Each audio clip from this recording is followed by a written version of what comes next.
Hello guys, welcome back to my channel. আজকের ভিডিওতে আমরা যে টপিকটা নিয়ে ডিসকাস করব অবশ্যই আগামীকালের মার্কেট নিয়ে এবং এই সপ্তাহের মধ্যে মার্কেটে কী কী সিনারিওসগুলো হতে চলেছে, ইম্পর্টেন্ট নিউজ এবং তার সাথে আমাদের মার্কেটের স্পেসিফিক অর্থাৎ ইন্ডিয়ান মার্কেটের স্পেসিফিক কিছু ইম্পর্টেন্ট কর্পোরেট অ্যাকশনস এবং কোয়ার্টারলি রেজাল্টস নিয়ে।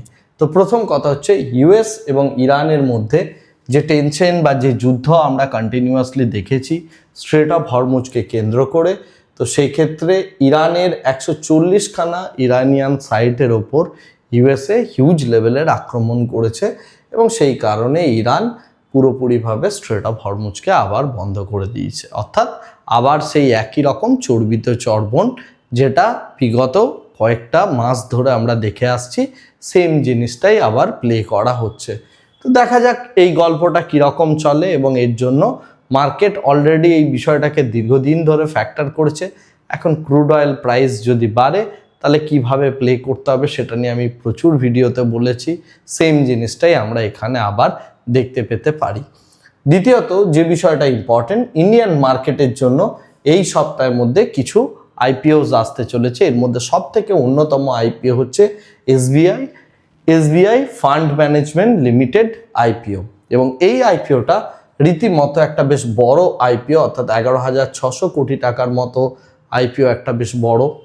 এর সাথে সাথে এসএমই ইস্যু হিসাবে মিলিওয়ার্কস টেকনোলজি লিমিটেড এটারও আইপিও আসতে চলেছে, কিন্তু সবথেকে বেশি ইম্পর্টেন্ট হচ্ছে এই এসবিআই ফান্ড ম্যানেজমেন্টের যে আইপিওটা আসছে এটা, কারণ এটার ভ্যালুটা যেরকম বড়, তার আগে এসবিআই ফান্ড ম্যানেজমেন্টের যে ম্যানেজমেন্ট ছিল তারা 1655 কোটি টাকা প্রি আইপিও ফেজে তারা বিভিন্ন ইনস্টিটিউশনের কাছ থেকে অলরেডি তুলে নিয়েছে এবং যে কারণে তারা এটাকে একটা ফ্রেশ ইস্যু হিসাবে দেখাতে চলেছে। তো সুতরাং এই আইপিওটা কিন্তু ফোকাসে থাকবে। দ্বিতীয়ত যে জিনিসটা ইম্পর্টেন্ট, ইন্ডিয়া এবং ক্যানাডার মধ্যে আবার ট্রেড টক্স বা এই সমস্ত বিষয়গুলো নিয়ে অলরেডি শুরু হয়েছে, অর্থাৎ ট্রেড টক্স রিলেটেড বিষয়গুলো নতুন করে শুরু হয়েছে। তো সেই বিষয়টা এটা থার্ড রাউন্ড চলছে, তো সেই জায়গাটা কোন জায়গায় ডেভেলপড হয় সেটার দিকেও আমাদের নজর রাখতে হবে। নেক্সট যে বিষয়টা ইম্পর্টেন্ট সেটা এনটিপিসির জন্য।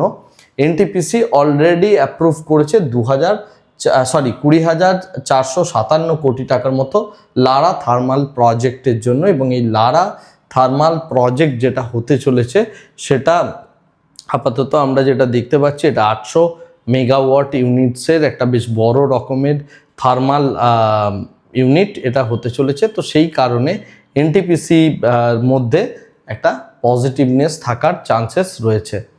নেক্সট যে বিষয়টা ইম্পর্টেন্ট আগামীকালের মার্কেটের জন্য, একদিক থেকে গ্লোবালি বাজে নিউজ, তার সাথে কোয়ার্টারলি এই যে রেজাল্টের সিজন, এবং তার সাথে আমরা নিফটির মধ্যে যে আউটলুকটা দেখতে পাচ্ছি, সমস্ত বিষয়টা থেকে যেটা বোঝা যাচ্ছে যে মার্কেট ভোলাটিলিটি এই সপ্তাহে কিন্তু চরমে থাকবে এবং যথেষ্ট ইন্টারেস্টিং একটা উইক হতে চলেছে।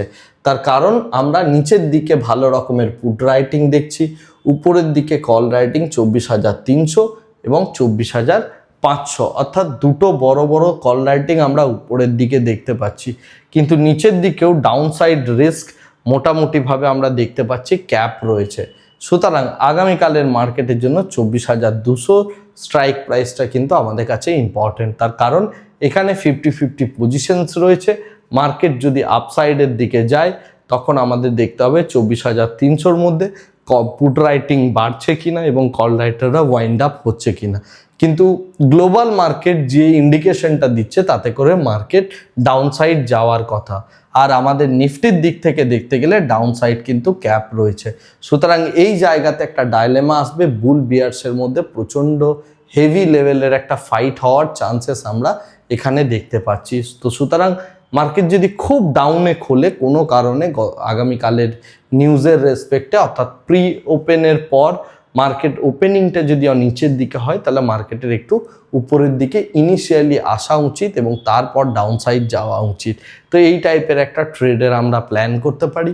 যারা রেঞ্জ প্লে করতে চান তারা 24,400 বা 24,500 থেকে 24,000 এই যে বড় 500 পয়েন্টের রেঞ্জটা রয়েছে এই রেঞ্জটাকে ধরেও রেঞ্জ প্লে করতে পারেন, কারণ 24,500 আমাদের কাছে স্ট্রং রেজিস্ট্যান্স এই মুহূর্তে মার্কেটের সিচুয়েশনে।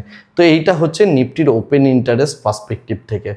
নেক্সট যে বিষয়টা ইম্পর্টেন্ট সেটা হচ্ছে কর্পোরেট অ্যাকশনস, অর্থাৎ এই সপ্তাহের শুরুতেই আমরা দেখে নেব কোন কোন শেয়ারগুলোর মধ্যে কি কি কর্পোরেট অ্যাকশনস রয়েছে। এখানে প্রচুর সংখ্যক শেয়ারের নাম অলরেডি দেওয়া আছে এবং কে কোন দিন ডিভিডেন্ড দেবে সেই বিষয়টাও এখানে মোটামুটি দেওয়া আছে। আপনি চাইলে এই পুরো বিষয়টার একটা স্ক্রিনশট নিয়ে রাখতে পারেন এবং এটা আপনার কোনো শেয়ার যদি এক্ষেত্রে থেকে থাকে সেটা আপনার জন্য লাভজনক হবে, কারণ আপনি এখানে ডিভিডেন্ড পেয়ে যাবেন। নেক্সট যে বিষয়টা ইম্পর্টেন্ট, এটা রেজাল্টের ক্যালেন্ডার এবং রেজাল্টের ক্যালেন্ডারে কোন কোন শেয়ারের কবে কবে রেজাল্ট অ্যানাউন্সমেন্ট হবে সেই ডেটটা দেওয়া আছে। এটারও আপনি স্ক্রিনশট নিয়ে রাখতে পারেন যদি আপনি রেজাল্টের গেম প্লে করতে চান, অর্থাৎ এই সমস্ত দিনগুলোতে বা তার পরের দিনে আমরা এই সমস্ত স্টকের মধ্যে ভোলাটিলিটি দেখতে পাবো বা এর মধ্যে একটা বড় রকমের আমরা বুলিশনেস বা বেয়ারিশনেস দেখতে পাবো বেসড অন ফাইন্যান্সিয়াল রেজাল্ট বা কোয়ার্টারলি রেজাল্ট। তো কোন স্টক কোন দিন দেখবেন সেটার একটা পুরোপুরিভাবে ওয়াচ লিস্ট এখানে অলরেডি আমি রেডি করে রেখেছি, যেটা আপনি দেখে এটা স্ক্রিনশট নিয়ে সেই অনুযায়ী আপনি চাইলে এখানে অ্যাক্ট করতে পারেন ইন্ট্রাডে বেসিস।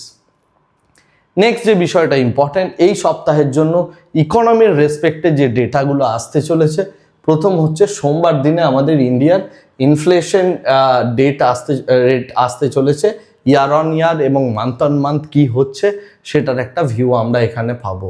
তারপরে টিউসডে আমাদের আসতে চলেছে WPI ইনফ্লেশন, ম্যানুফ্যাকচারিং ইনফ্লেশন। তো ইনফ্লেশন রিলেটেড পার্সপেক্টিভ থেকেও সোমবার এবং মঙ্গলবার যথেষ্ট ইম্পর্টেন্ট।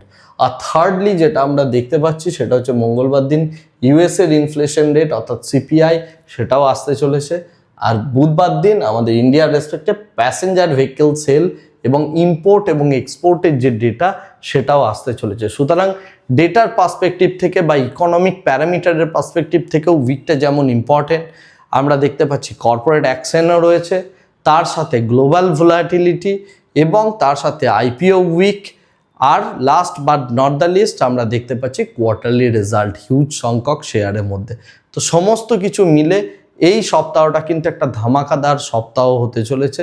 সুতরাং পয়সা বানানোর যারা ট্রেডার আছেন তাদের জন্য অফুরন্ত সুযোগ থাকবে এই সপ্তাহে। সপ্তাহটাকে ভালো করে বুঝে যে যে শেয়ারগুলো দিলাম এই শেয়ারগুলো ওই দিন এবং তার পর দিন এই দুটো করে দিন ধরে যদি আপনি ইন্ট্রাডে স্টক ট্রেডিং করে থাকেন সেই জায়গা থেকে আপনি অ্যাডভান্টেজ পেতে পারেন। আজকের ভিডিওটাকে আর এর থেকে বেশি দীর্ঘায়িত করছি না, ভিডিওটাকে এখানেই স্টপ করছি। Thank you very much, bye bye, tata.